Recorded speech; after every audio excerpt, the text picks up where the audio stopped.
Yulia Tymoscenko freed from her cell, waving to supporters from her car.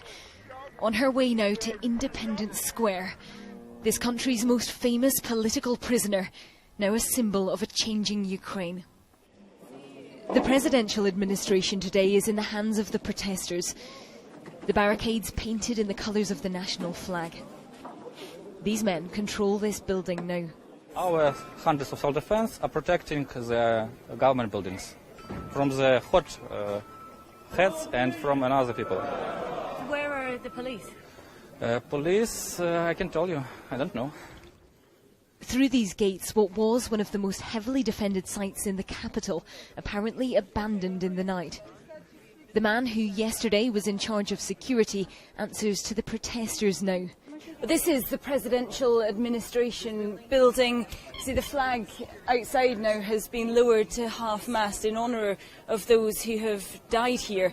This was President Yanukovych's seat of power. This time yesterday, this compound was filled with the security forces. There were hundreds of riot police guarding these doors. Now the security forces have gone. They are nowhere to be seen. The protesters say that they are in control of this building. It's very calm, it's very peaceful. The doors are still locked. There's no looting, there's no trashing of this building happening here, but they say they are holding it on behalf of the people.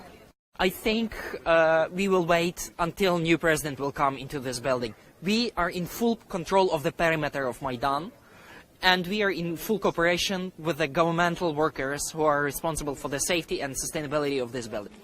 We headed on towards Parliament, the protesters now coming from all sides, many still dressed for a fight. We passed exhausted volunteer medics sleeping on the street. On up over the burned out trucks.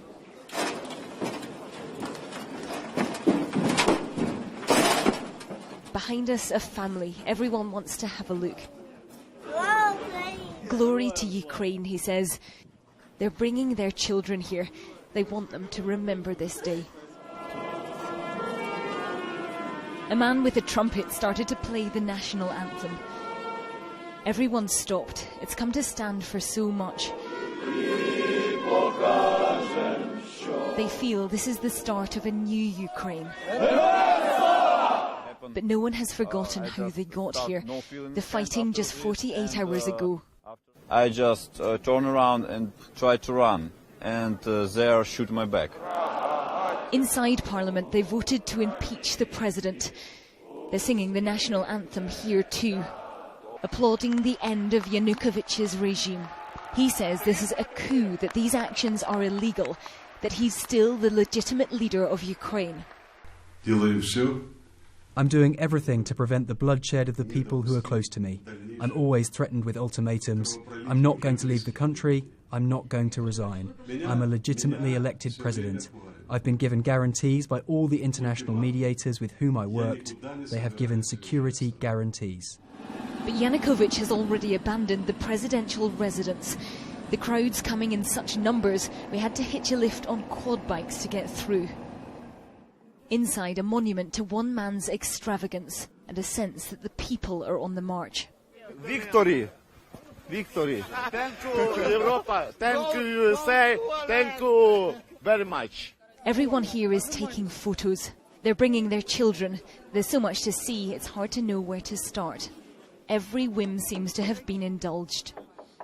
In the grounds we found this ornamental horse tethered to a tree outside the presidential residence.